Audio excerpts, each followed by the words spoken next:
Embouteillage sur la ligne de départ de l'Ecotrail. Ils étaient près de 8000 à s'élancer de plusieurs sites franciliens pour rejoindre la Tour Eiffel ce samedi.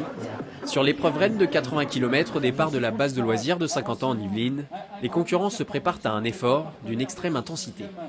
C'est la première fois que je vais le faire. J'ai déjà fait 67 km sur le trail de Chevreuse. Peur oui, parce qu'on n'est jamais sûr du résultat. Peur de décevoir surtout. Mais mais une grosse envie plutôt d'y arriver. Voilà.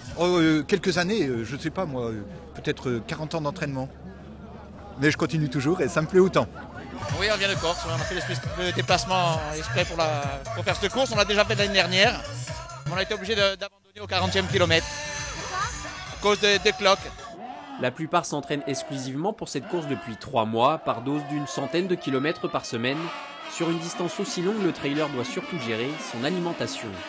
Mais aucun papier par terre sur le parcours, à chacun sa pochette poubelle et sa tasse écologique. C'est aussi ça, l'éco-trail.